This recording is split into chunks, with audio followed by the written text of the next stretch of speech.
एक शेष समास में अगला सूत्र हमारे सामने है, भ्रातृपुत्रौ स्वस्त्री दुहितृभ्याम। अब यहाँ पर देखिए दो समस्त पद हैं दोनों, एक तो भ्रातृपुत्र और द्विवचन में भ्रातृपुत्रौ, और दूसरा स्वस्त्री दुहित्री, ये भी समास किया गया है। चार थे द्वंद्व से दोनों में समास है और भ्याम द्विवचन में है।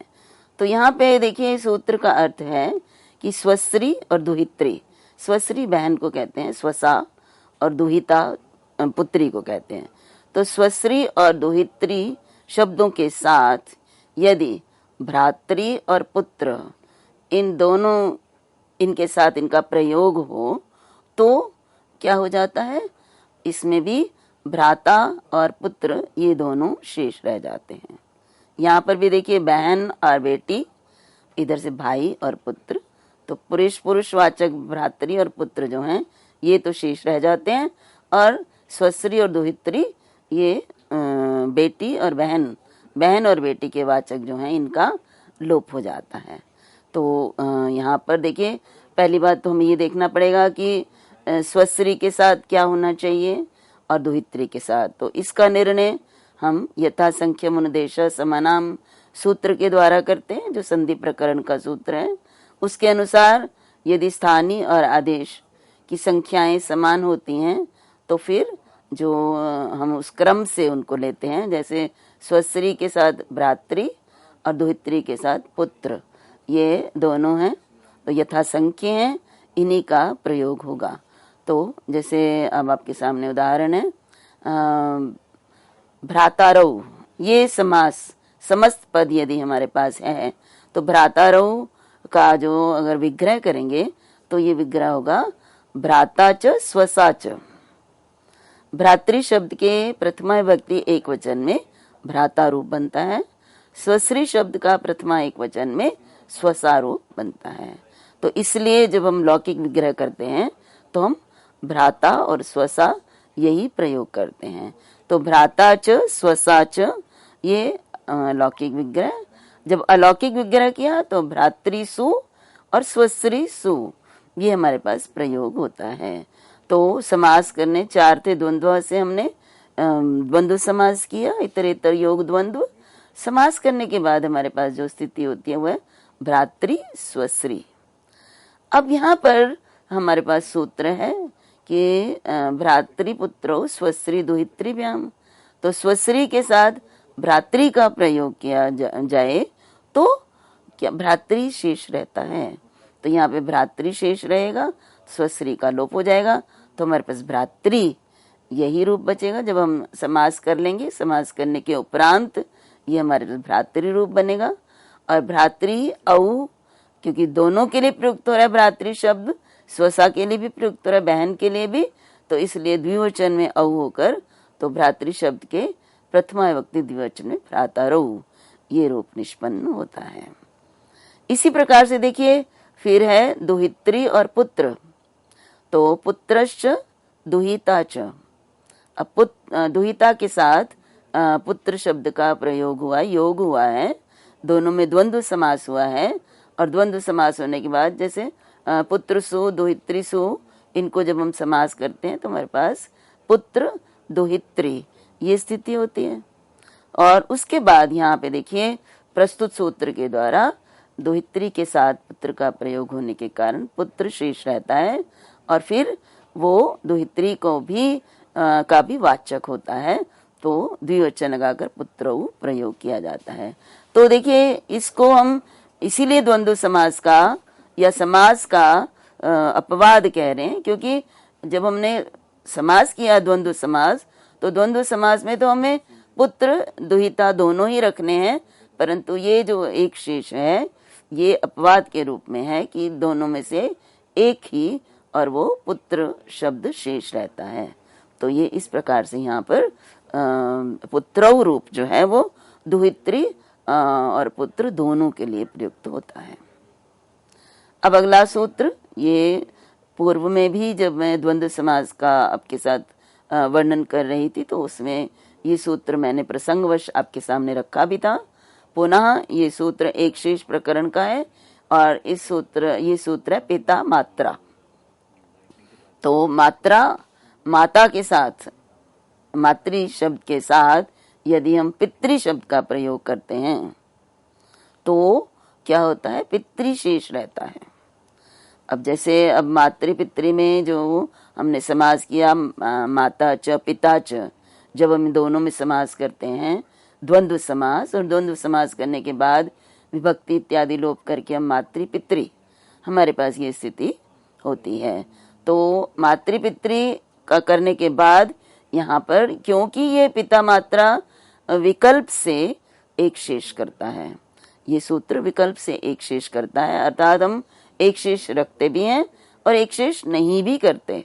तो जब एक शेष करेंगे तो हमारे पास केवल पितृ शब्द शेष रह जाएगा, और पितृ शब्द शेष रहेगा तो फिर उसको अविभक्ति लगाकर हम पितरौ इस प्रकार रूप निष्पन्न करेंगे। तो पितरौ शब्द का अर्थ है माता और पिता दोनों।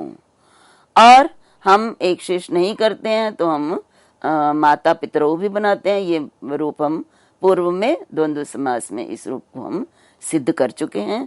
तो यदि हम विकल्प करते हैं, एक शेष नहीं करते, तो माता पितरौ रूप भी सिद्ध होता है। और उसके बाद तीसरा रूप मातर पितरौ भी, जो मातर पितरौ दीक्षाम सूत्र था उसमें उसके अनुसार जो है मातर पितरौ रूप भी बनता है। इस प्रकार से जब हम माता और पिता में समास करते हैं तो समास करने के बाद हमें 3 रूप प्राप्त होते हैं। माता पितरौ भी शुद्ध रूप है, पितरौ भी शुद्ध रूप है, और मातर पितरौ भी शुद्ध प्रयोग है। इसके बाद देखिए एक और सूत्र है श्वशुरः श्वश्रवा। अब यहाँ पे है श्वश्रवा, तो श्वश्रवा श्वश्रु कहते हैं, उसका स्त्रीलिंग है, सास को कहते हैं, और श्वशुर ससुर को कहते हैं। तो यहाँ पे श्वशुर शब्द का श्वश्रु शब्द के साथ यदि प्रयोग हो तो हम दोनों में से शेष रहेगा कौन, श्वशुर। तो पुल्लिंगवाचक जो है ससुर शब्द शेष रह जाता है।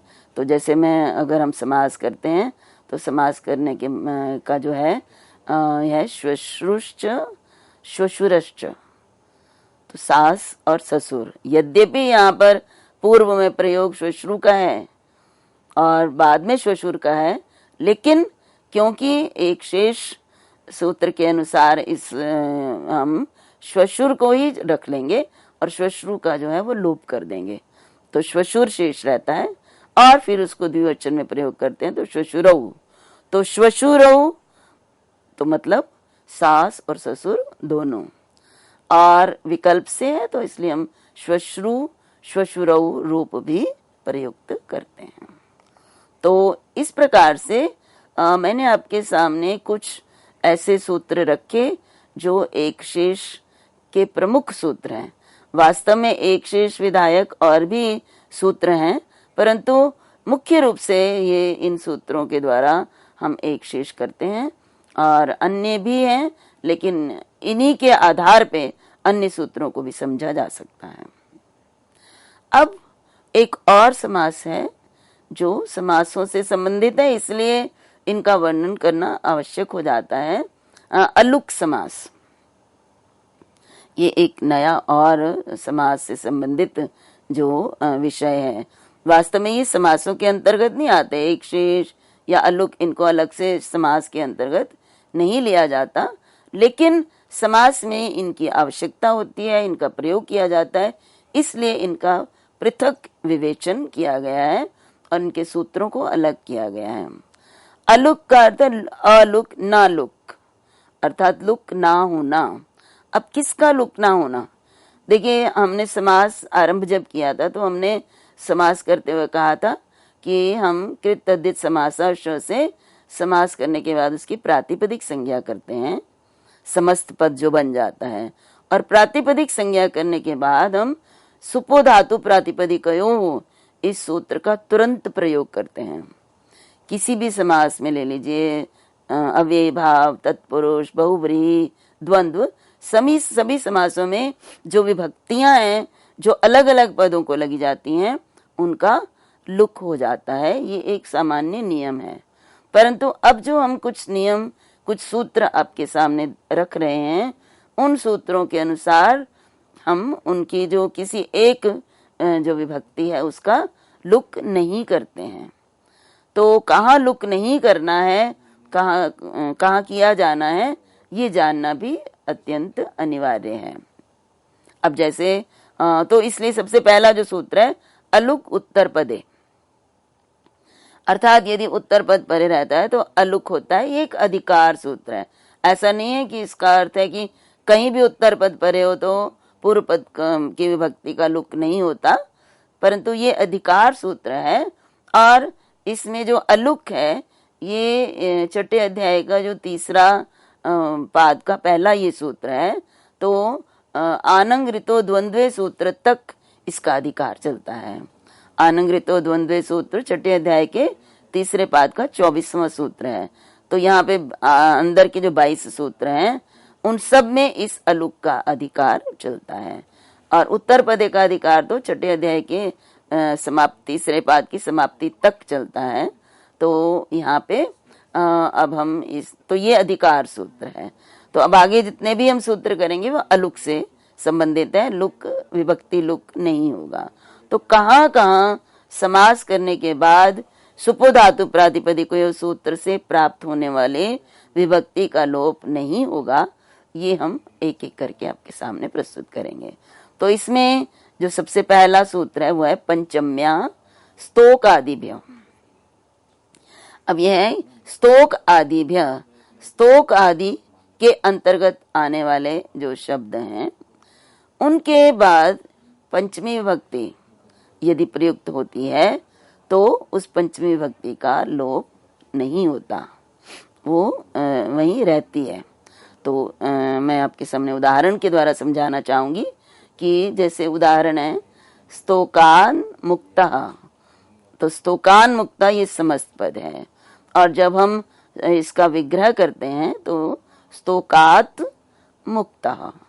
तो यहाँ पे स्तोकात मुक्ता, और इसके बाद जब हम इसको विच्छेद कर इसको अलग करते हैं विभक्ति को अलौकिक विग्रह करते हुए, तो हमारे पास होता है स्तोक ngसी और मुक्त सु।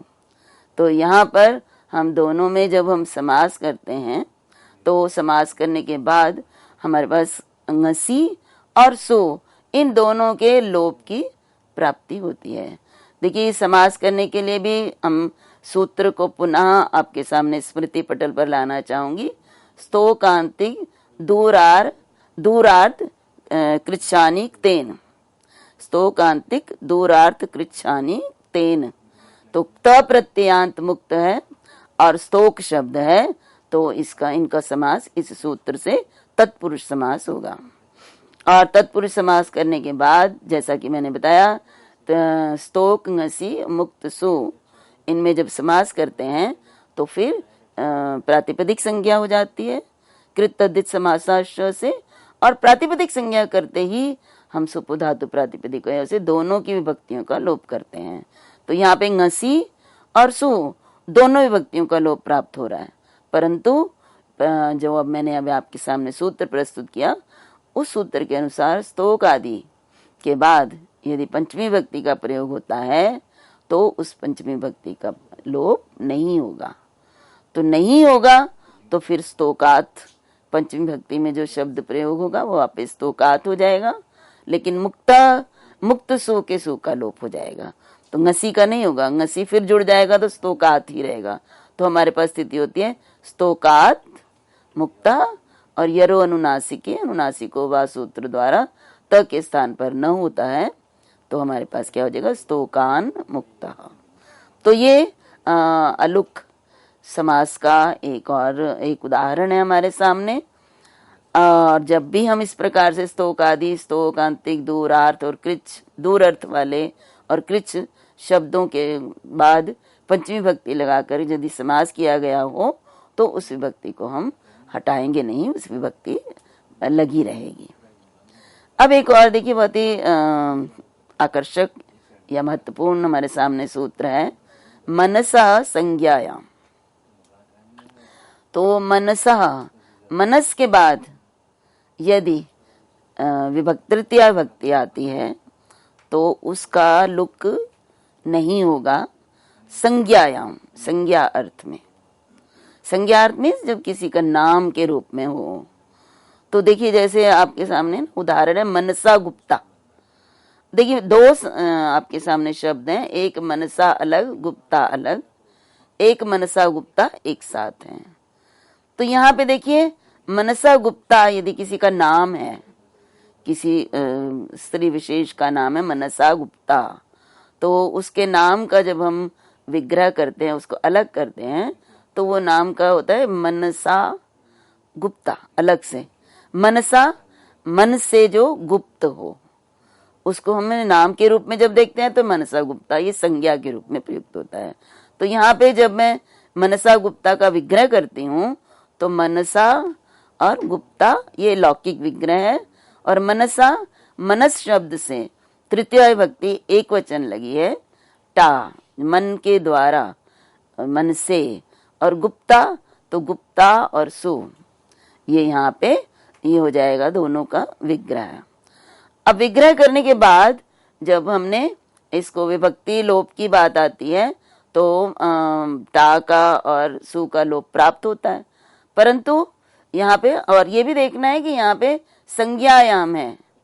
मनसा और गुप्ता इन दोनों में जब हम समास करते हैं तो यदि किसी के नाम के लिए प्रयोग होता है किसी के, तो भी यहाँ पे उसकी विभक्ति का लोप होगा मनस की, अन्यथा नहीं होगा। तो यहाँ मैंने कहा कि मनसा गुप्ता किसी के नाम के लिए प्रयुक्त होता है, मनसा गुप्ता, ईशा गुप्ता, इस प्रकार से नाम होते हैं। तो ये नाम संज्ञा है किसी की, तो ये तत्पुरुष समास होता है, लेकिन संज्ञायाम सूत्र द्वारा होता है। संज्ञायाम एक सूत्र है, तो तत्पुरुष समास करने के लिए यदि संज्ञा अर्थ हो तो तत्पुरुष समास होता है। तो यहाँ पे मनसा और गुप्ता में तत्पुरुष समास हुआ है, संज्ञा अर्थ में हुआ है, तो मनस और गुप्ता ये रहता है, परंतु यहाँ पे मनस के बाद जो विभक्ति टा है वो संज्ञा अर्थ होने के कारण उसका लोप नहीं होता, तो इसलिए मनसा गुप्ता तो मनसा गुप्ता ही रहेगा, इस मनस गुप्ता रूप नहीं बनेगा। जैसे मनसा देवी आपने कहा मनसा नाम है माता का, तो वहां पर भी हमने जो है उसकी विभक्ति का लोप, यदि उसका कहीं समास करना है तो हम नहीं करेंगे। अब आगे जो है विभक्ति का अलुक और कहाँ कहाँ नहीं होता, तो इससे संबंधित एक सूत्र बड़ा महत्वपूर्ण है।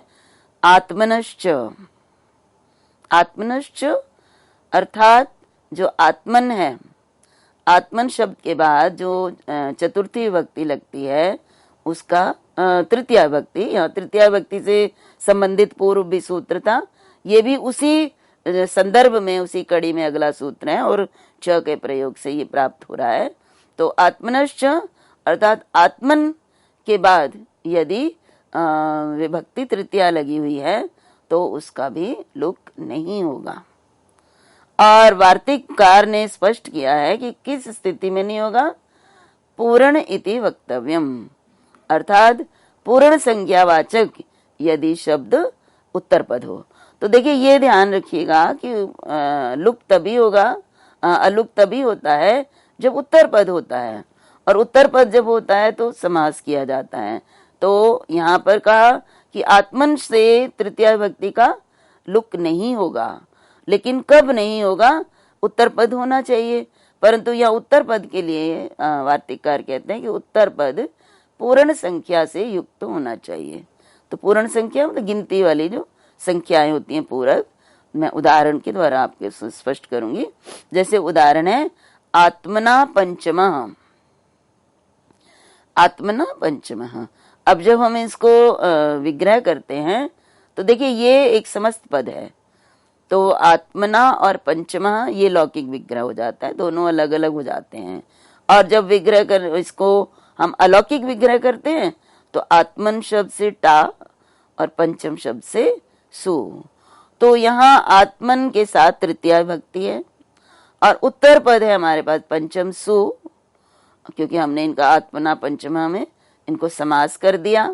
तृतीया तत्कृतार्थ गुण वचनेन, यहाँ पर एक प्रश्न हो सकता है कि यहाँ पे तृतीयांत के द्वारा किए गए शब्द के साथ और उसके बाद गुणवाचक शब्द के साथ समास होना चाहिए, परंतु यहाँ पे जो है तृतीया को योग विभाग का अर्थ यह है कि हम इस सूत्र में से केवल तृतीया को ले लेते हैं और हम कहते हैं तृतीयांत का उत्तर पद के साथ समास होता है।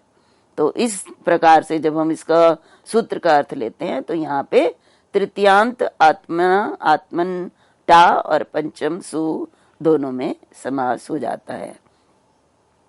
तो समास हमने किया तृतीया तत्कृतार्थेन गुणवचनेन से ही, परंतु कैसे किया? योग विभाग के द्वारा किया। अब समास करने के बाद अब हमें विभक्ति लोप प्राप्त होता है। आत्मन की विभक्ति टा का भी लोप और पंचम की विभक्ति सु का भी लोप प्राप्त होता है, परंतु यहाँ पर सूत्र है आत्मनश्च, अर्थात आत्मन के बाद जो तृतीया विभक्ति है वो उत्तर पद परे रहने पर, और वो भी वार्तिक के अनुसार ही पूर्ण संख्या पंचम पांचवा, ये पूर्ण संख्या वाचक शब्द है, तो पूर्ण संख्या वाचक शब्द यदि उत्तर पद है तो फिर ये विभक्ति का लोप नहीं होगा तो आत्मन से तृतीय विभक्ति में आत्मना रूप बनता है, तो वो आत्मना ही रूप यहाँ पे रहेगा और आत्मना पंचमः ये रूप सिद्ध होगा। अब यहाँ वार्तिककार ने कहा है कि पूर्ण संख्या वाला शब्द ही उत्तर पद होना चाहिए, तो इसका अर्थ है कि यदि उत्तर पद पूर्ण संख्या वाचक नहीं है तो फिर आत्मन की विभक्ति का लोप नहीं होगा। जैसे आत्मकृतम, तो आत्मकृतम आत्मना कृतम, तो यहाँ पर भी समास हो जाएगा आत्मना आत्मनटा और कृतम कृतम सु कृत सु। यहाँ पे देखिए जो समास होता है वो समास करने के बाद भी यहाँ टा का लोप प्राप्त हो रहा था, परंतु जब हम इधर देख रहे हैं आत्मनश्च, और अगर मैं वार्तिक नहीं देखती हूँ तो यहाँ पर भी अलुक हो सकता था, परंतु वार्तिक के कारण यहाँ पे इसका पूर्ण क्योंकि नहीं है बाद में, इसलिए लुक हो जाएगा, अलुक नहीं होगा। अब अगला जो सूत्र है वो चतुर्थी विभक्ति के अलुक के संबंध में है। अभी हमने पूर्व में पहला हमने पंचमी विभक्ति के अलुक के विषय में सूत्र किया, अब इन सूत्रों में हमने तृतीय विभक्ति कहाँ उसका लुक नहीं होता है उस संबंध में सूत्र किए।